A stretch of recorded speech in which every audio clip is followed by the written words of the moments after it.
আজকের আয়োজনে থাকছে ভীষণ মজার একটা রেসিপি, আর সেটা হলো একটা সেমাইয়ের রেসিপি।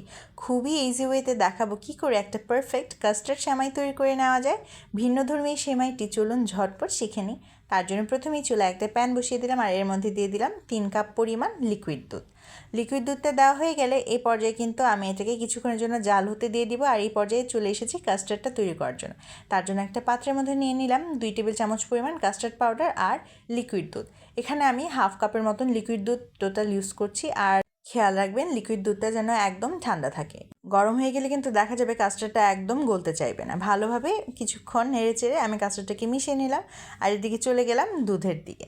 দুধটা কিন্তু মোটামুটি 2টা জাল উঠে গিয়েছে। এবার আমি একটুখানি নেড়ে চেড়ে দিচ্ছি।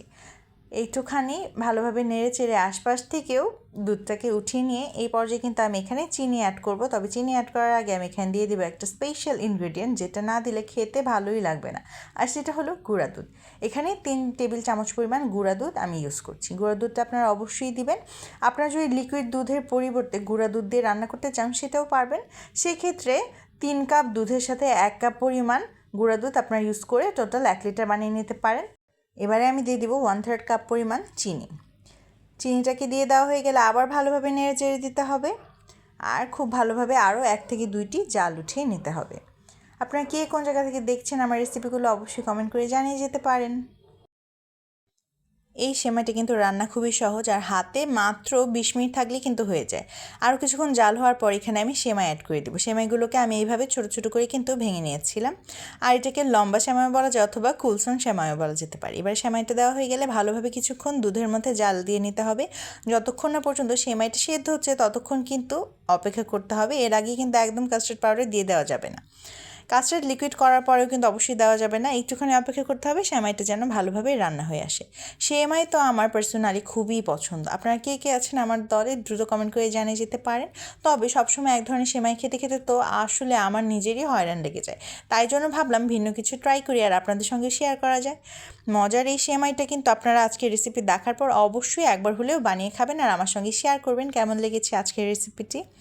এভাবেই কিছুক্ষণ পর্যন্ত জাল দেওয়ার পর যখন দেখবেন সেমাইটা সিদ্ধ হয়ে এসেছে আর দুধটা অনেকখানি ঘন হয়ে গিয়েছে, সেই পর্যায়ে কিন্তু আমি এখানে আস্তে আস্তে করে কাস্টার্ডের যে লিকুইড ফর্মটা বানিয়ে রেখেছি সেটাকে অ্যাড করে দিব। একবারে সব দেওয়া যাবে না, একটু একটু করে দিয়ে নেড়েচেড়ে দিতে হবে। আপনারা দেখলেই বুঝতে পারছেন আমি কীভাবে আস্তে আস্তে করে দিচ্ছি। আপনারা এই জিনিসটা অবশ্যই খেয়াল রাখবেন। আর অতিরিক্ত কিন্তু কাস্টার্ড পাউডার দেওয়া যাবে না, তাহলে অতিরিক্ত ঘন হয়ে যাবে, খেতে একদমই ভালো লাগবে না। সব কিছুর পরিমাণ ঠিকমতো হলেই কিন্তু খেতে ভালো লাগে।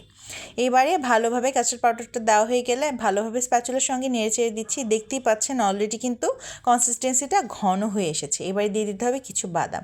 আমি আজকে কিছু পেস্তা বাদাম, কিছু কাঠবাদাম আর কিছু কিশমিশ অ্যাড করছি এখানে। সুন্দরভাবে কিন্তু চিকন করে কেটে নিয়েছিলাম। এবার এগুলোকে অ্যাড করে দিচ্ছি। বাদাম যত দিবেন খেতে কিন্তু ততই মজা হবে, কিন্তু আপনারা যদি চান তবে কিন্তু যে কোনো একটা বাদামও ইউজ করতে পারেন, এটা আপনাদের পুরোপুরি নিজের প্রেফারেন্স। এইবারে কিন্তু আরও একটুখানি নেড়ে চেড়ে দিচ্ছি, আর জাস্ট 1 থেকে 1.5 মিনিট চুলায় রাখবো আর নামিয়ে ফেলবো। এই মজাদার ডেজার্টটি কিন্তু গরম গরম খেতে যতটা ভালো লাগে, ঠান্ডা খেতেও তার চেয়ে বেশি ভালো লাগে। আমার তো দুইভাবেই ভালো লাগে। আপনারা ট্রাই করে বলবেন কোনটা আপনাদের বেশি ভালো লাগছে। এই যে মোটামুটি কিন্তু হয়ে গিয়েছে, এবার এটাকে নামিয়ে ঝটপট খেয়ে ফেলতে হবে। ভীষণ মজার এই ডেজার্টটা একবার হলেও অবশ্যই ট্রাই করতে হবে। ভীষণ ক্রিমি একটা ডেজার্ট, যেটা একবার না ট্রাই করলে সত্যিই মিস হয়ে যাবে। আর এটাতে যেহেতু আমি মিষ্টি খুবই কম পরিমাণ দিয়েছি, তাই জন্য যারা বেশি মিষ্টি পছন্দ করে না তারাও কিন্তু এটা পারফেক্টলি খেতে পারবেন। আমার ডেজার্ট একদম তৈরি। একটা সুন্দর পাত্রে পরিবেশন করে দিলাম। উপরে জাস্ট ডেকোরেশনের জন্য কিছুটা কাঠবাদাম দিয়ে দিলাম, তারপর কিছুটা পেস্তা বাদাম আর 2টা কিশমিশ দিয়ে দিলাম। ব্যাস তৈরি হয়ে গেল দারুণ মজার কাস্টার্ড সেমাই অথবা কাস্টার্ড ভার্মিসেলি। আপনাদের আজকের রেসিপিটা দেখার জন্য অনেক অনেক ধন্যবাদ।